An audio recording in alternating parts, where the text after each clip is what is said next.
Hey everybody, Talk of the Town is up and running in Eau Claire, Wisconsin, USA. I'm Scott Montesano, and this is where the Chippewa Valley comes to talk hello to you on this Thursday. We got, as always, plenty to get to. The cup runneth over with things we will talk about. In fact, we're going to go back to some of the stuff we were talking about on Tuesday as Eau Claire facing a fiscal crisis and some of the things that are being talked about, some of the things that very much will have an impact on you and your neighbors and what can be done for our community. But we also have plenty of other things on the horizon as well. In the next couple of weeks, you're going to have in this area a couple of really noteworthy local elections to keep an eye on.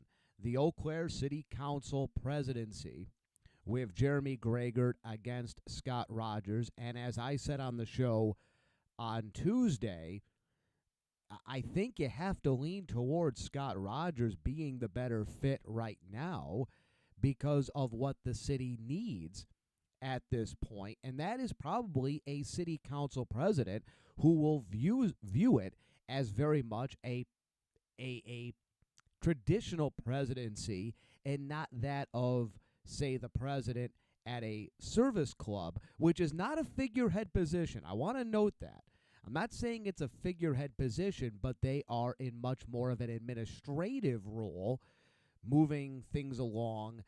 And that's the way the city council presidency has been in Eau Claire for the last 2 to 3 people who have had that role at a time in which that was needed. But now you need somebody maybe to grab the presidency by the short hairs, and I think Scott Rogers, that's more of what he would do.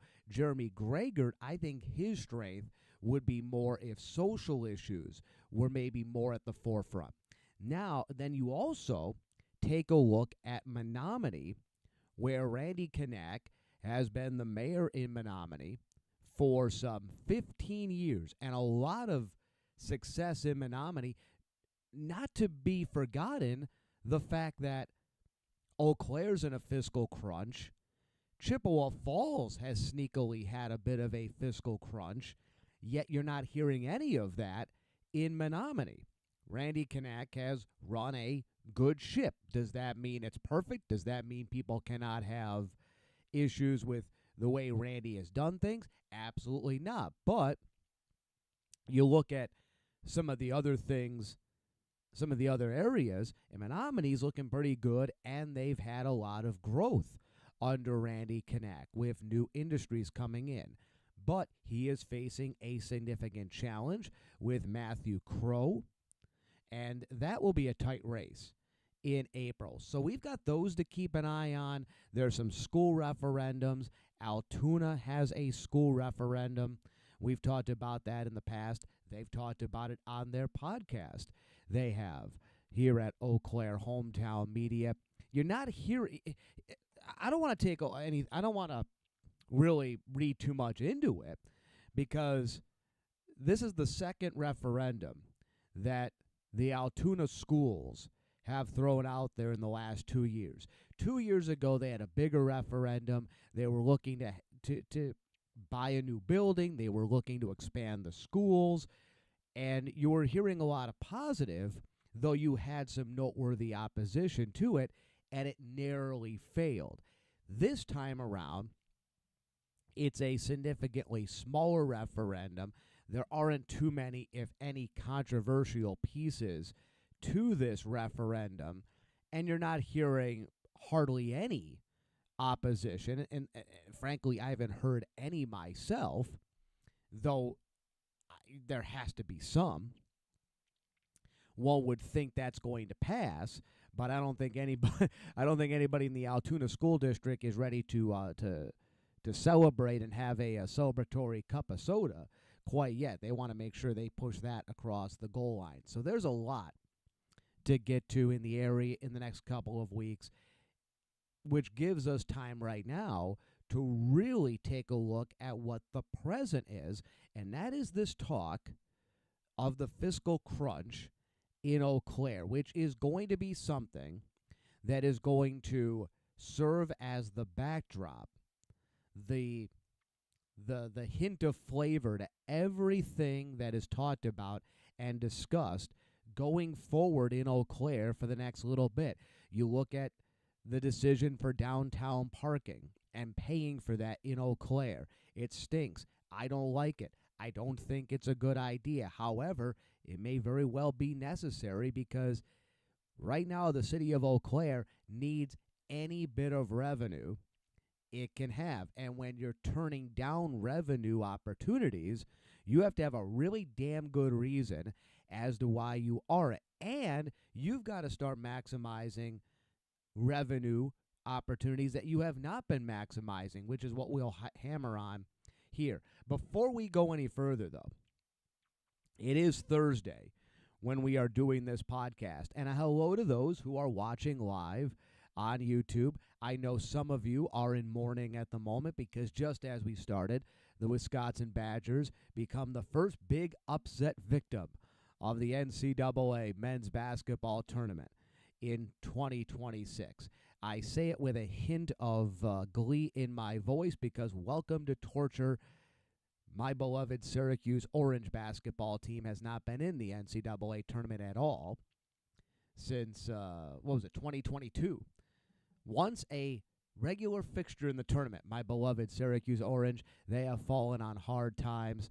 But the reality is, hey, once you get bounced from the NCAA tournament, you're on spring break like the rest of the bad basketball teams. So welcome to spring break to the Wisconsin Badgers men's basketball team. And a salute, a tip of the cap, raise a glass to all of those offices, to all of those teachers and schools that have allowed the kids and allowed their workers on Thursday and Friday to enjoy the NCAA basketball tournament. It's not just about the basketball and whether you're a big basketball fan or not.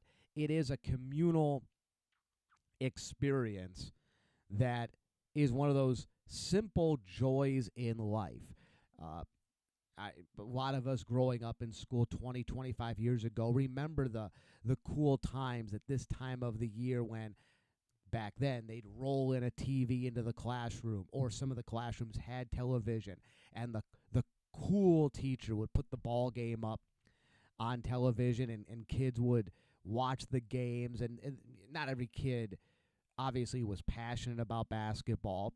But even those that weren't passionate about basketball are still watching it. If a game was close, you really would watch it. If a game got to be a blowout, it became more background noise. But those are the experiences that are cool. And the same thing in the work environment. Throw the game on television. Everybody gathers around. If you really have a big project that has to get done, absolutely the project takes priority. But these are moments that are created. It's not just the basketball. It's the fact that it is something during the day that we typically do not have during the day that breaks up the drudgery of the mundane. Take advantage of it. Cool to those that took advantage. And again, it's not whether you love basketball or not, or if you have a team you follow or not, or whether you filled out a bracket or not. It's about creating a common experience that, again, you typically do not have with those people at this time of the day. It's a nighttime activity, watching sports, that is occurring during the day. And you're able to experience something during the day with your day family, if you will, that you otherwise would not experience because it's in the nighttime. All right, talking about experiences. Go back to Tuesday's episode. We talk a lot about the fiscal crunch that Eau Claire is in. The city of Eau Claire is in. It's become the talk of the town here in the month of March. And three big entities in the community are at the forefront. Now, these aren't the only entities that are impacted by this, but these are three entities that are very much top of mind in the community. And that is the Hobbs Ice Center, the Eau Claire Soccer Park, and the Fairfax Pool. And in the case of the soccer park, and very much the Hobbs Ice Arena, users of those facilities, private users of those facilities, have brought forth and been open with their conversations they're having with the city. So they are providing a window into what the city is thinking as the city is trying to, one, cut costs, but also significantly raise revenue. We're beyond the cutting cost aspect. It's got to be about raising revenue. So a lot of attention in particular placed on Hobbs recently. Hobbs, while it and this is now from both, well, I'll get to that in a moment. Hobbs, the Hobbs Ice Center, does bring in more money than it spends. That's been the case the last couple of years. It's operating in the black, but it's at a deficit still because the city pays off debts from renovations from over a decade ago. So the city is still paying back debts. So the building is still at a deficit. The city of Eau Claire wishes to have another entity take over control, preferably a local nonprofit entity take over control. And in turn, the city would assist in getting a 5-year grant to assist this nonprofit taking over. Eau Claire Youth Hockey and figure skaters have been darted as the most likely potential fits. And honestly, probably Eau Claire Youth Hockey even more so than the figure skaters. UW Eau Claire, as we've mentioned before, has had interest in buying Hobbs in the past. That is not on the table now. It just isn't. I don't know how many times I have to keep telling people this. If this was 3-4 years ago, absolutely, UW Eau Claire would be at the front. Right now, I don't think you have the appetite at UW Eau Claire, just because there were 3 people that very much wanted it 3 years ago. They're all gone. Now, Eau Claire Youth Hockey has been very transparent, as well as the figure skaters, and they've both spoke to WQOW a couple of years ago. Youth Hockey has also been sending out a lot of correspondence to its members, so this has not been done in secret. And both Eau Claire Youth Hockey and the figure skaters have reservations and a lot of questions. Hey, yeah, give us control of the facility, and there's this grant, but we've got a lot. There's a lot of I's and T's that have to be dotted and crossed and looked at and proofread, and there's a lot that we can't just assume, hey, let's get this taken care of and then we'll figure it out along the way. There are too many large holes. There's not potholes. There's large holes in this theory right now. We cannot start the drive, if you will. Neither Eau Claire Youth Hockey, and we're going to speak more about them than the figure skaters, only because youth hockey has a very large board. It's got just a larger organization than the figure skaters. But neither is set up to run a facility. It can be done. Look at the Chippewa Youth Hockey Association. That is their building on the north side of Chippewa. But you're talking about a 40-year-old association with the Chippewa Youth Hockey Association, and that the association was started and then the building came right thereafter, and they have grown up together. This is the difference between putting the raft in at the start of the river and hitting rapids, as opposed to throwing the raft directly into the raging rapids, which is what this would be. If Eau Claire Youth Hockey took over right now, it's already been an established building with protocols and what have you, and this is where the questions come in. What would youth hockey have to take over immediately? What would eventually be sunsetted to them? What would end up being sunsetted back to them? What would be the responsibilities and all of that? So it can be done. Look at the Chippewa Youth Hockey Association. But it's not a quick process. It's something that can on paper be transferred quickly, but it will take a lot of time. And when you're dealing with something like the Eau Claire Youth Hockey Association or any one of these associations, Many of the people that are involved in it don't anticipate being involved in it in 4 to 5 years. So you really have to have buy-in if you're going to do this from the people that have got the youngest of the kids in the organization. There are questions as to what debts would be incurred. Could city workers still work at the facility? Would you have to hire entirely on your own? So Hobbs being transferred over to the Eau Claire Youth Hockey Association is very much up in the air. And here's the kicker. Apparently the decision's got to be made by March 31st of this year. And credit to Eau Claire Youth Hockey, they've been pretty upfront in saying that they're not too pleased that did the city of Eau Claire know this and waited to tell them and other users? Because a lot of these users, like Eau Claire Youth Hockey, did not have this presented to them about the grant and whatnot until a couple of weeks ago.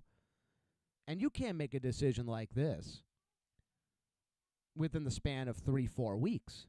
Now, deadlines necessitate action. I'm very much a believer in that. You can't just give somebody an open-ended timeline. But less than a month seems a little bit extreme.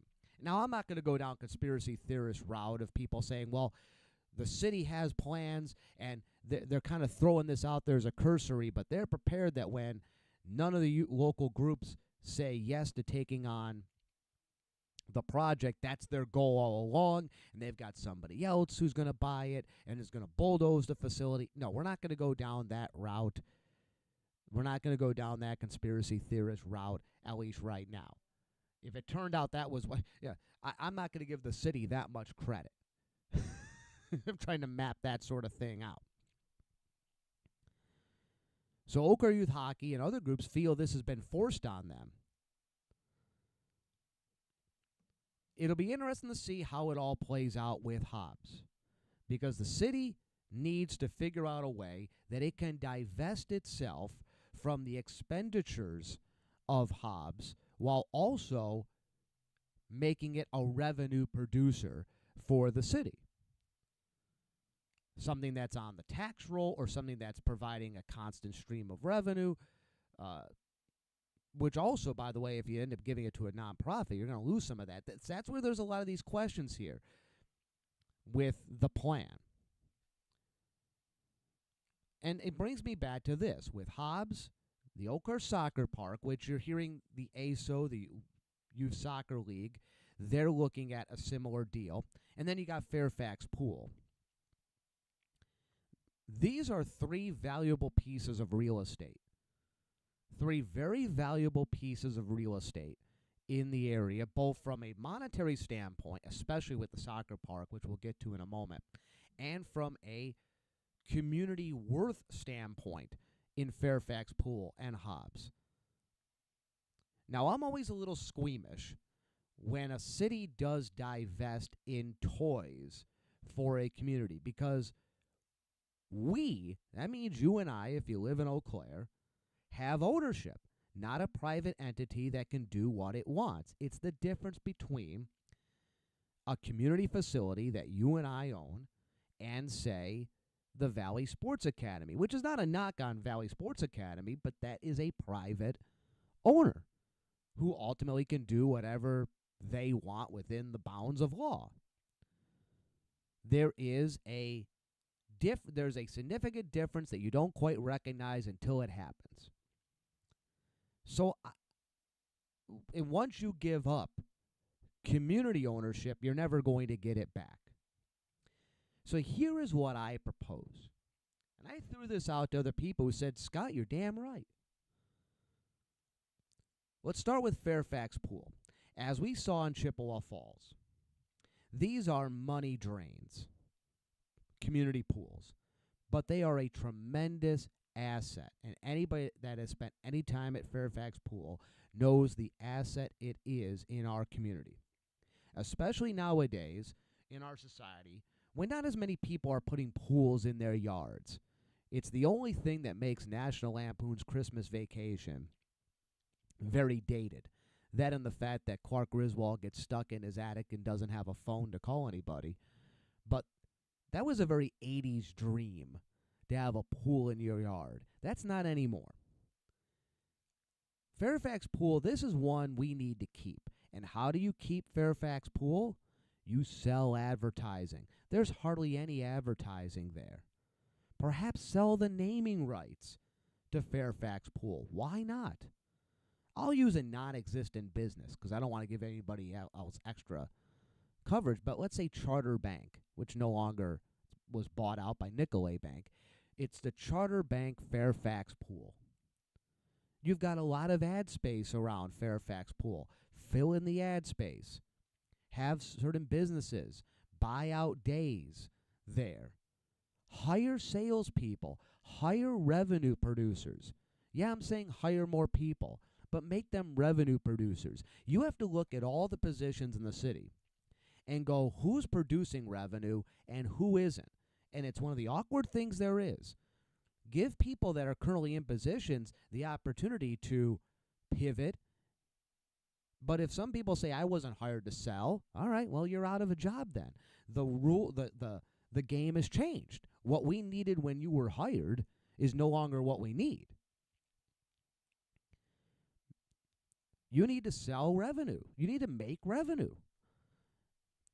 Go and find those community partners. And the thing about Eau Claire that every nonprofit I ever talk to will say, Eau Claire's a giving community, but the businesses want recognition. So the businesses, they'll give. A lot of times when you make donations, which these would not be donations, they would be ad spends. But when you give donations, yeah, you want a little plaque, maybe that's it. In Eau Claire, apparently the businesses tend to want a lot of attention. So this would be right up a lot of businesses' alley. Sell advertising. Sell the naming rights to Fairfax Pool. You would make a significant chunk of that deficit and what you need back. Let's go to Hobbs. If no group wants it, Eau Claire Youth Hockey or whatever, and I don't think any group should actually take it on right away. Anyway, this is something you need to take time to really think about. And, oh, by the way, we haven't even discussed the fact people are kicking around, well, Eau Claire Youth Hockey has thought about building their own facility. They are 10 years away from doing it. There's the caveat, too, of the VSA group up in Lake Hallie has offered to build a facility for no charge. There's a little bit of a fugaziness to that, as we've talked about in the past. So there's other options maybe for Eau Claire Youth Hockey, but those aren't on the table right now. If no group wants the Hobbs Ice Center, no reason, with the amount of foot traffic that that facility gets, no reason you can't sell $150,000 to $200,000 a year in advertising at that place. They do a fraction of that right now. And sell the naming rights. Charter Bank Arena. Sell the naming rights. As we mentioned already, it operates at a slight profit, does Hobbs. You'd be paying off the debts now. And by selling the ad space there shouldn't be a dasher board open at the main rink. Shouldn't be a dasher board open at the main rink or on any of the secondary rinks. There's so much open space there.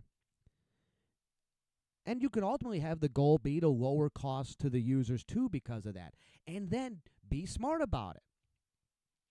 You have the advertising if you're the city. No other group can have advertising in there. No more banners from high schools. They need to pay. A group has an event going on there. You can't have a banner with your advertisers there. Now, that gets to be a little harsh, I know. Gets to be a little harsh. But no visible signage. And remember, it's our facility. So before you say, oh, they're hosing over the user group, they can't have the banner with all their advertisers. Folks, it's all the same. Okay, we don't want to just cannibalize ourselves. But Hobbs should be selling much more in advertising. Hire revenue producers. And don't make this a third-party thing. Oh, we'll hire a group that'll sell. No. Go through your staff who can sell. And selling is not sending out an email and saying who want with a brochure. Now, it brings me lastly to the soccer park. And this is the controversial thing I'll say. The soccer park is that big plot of land. Huge plot of land. Have you ever taken a real good just stare out across the acreage of the soccer park? I say, sell the land.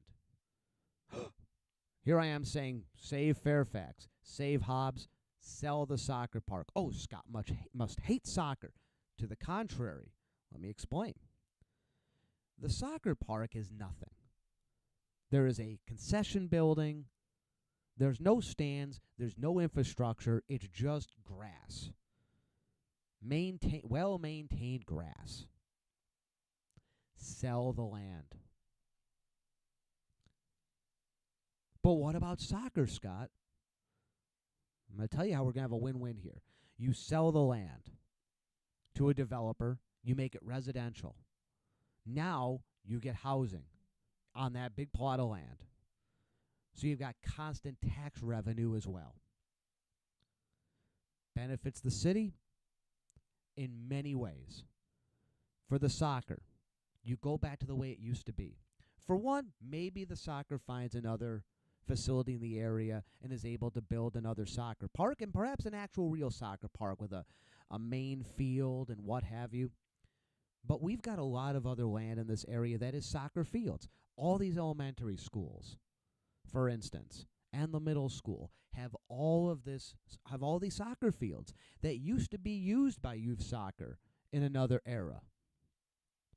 I say you now then work with ASO and the public schools, and you arrange a partnership between those two, which then also gives the public schools much needed revenue.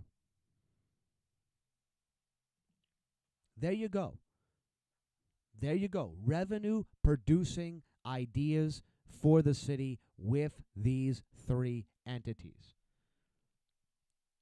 Folks, it's easy to cut costs. It's not easy. There's always pain with cutting. But the hardest thing in any business, when somebody new comes in and is going to look at a budget, sometimes they make themselves seem valuable by cutting, because cutting is easy. Creating is not. Creating revenue, bringing revenue in, takes effort. And that's what the city of Eau Claire is going to need right now. We are well beyond just cutting services and cutting positions and all that. No. Now it's time to roll up the sleeves and go to work and create revenue. And creating revenue isn't just as simple as constantly providing living taxes for the people that live here, which is what things like paid parking and the ridiculous notion of making people pay to park in residential neighborhoods will be. That's not good. That's extra sneaky taxes on the people. You don't want that. Take what you already have, which are revenue producing, which are things that can be revenue producers, and maximize the revenue you can get out of them. We even talk about Carson Park. There's no reason you cannot put the naming rights on the Carson Park baseball stadium and the Carson Park football stadium. No reason you can't. Well, the Carson family wasn't around when the baseball stadium was built, and it's not technically Carson Park State. It's the whole island is Carson Park, and that's the baseball stadium there. There's so many things you can do that you got to do, and yes, you got to sell. Well, Scott, are there people that would be out there and buy this? Oh, there are. There are. Maybe we'll touch on that on Tuesday. All right, that'll wrap up this week's editions of shows. Back with you on Tuesday. On behalf of everyone who made this podcast possible, I'm Scott Montesano, saying there's a great, big, beautiful tomorrow shining at the end of every day. Make sure to take advantage of it. And until next time.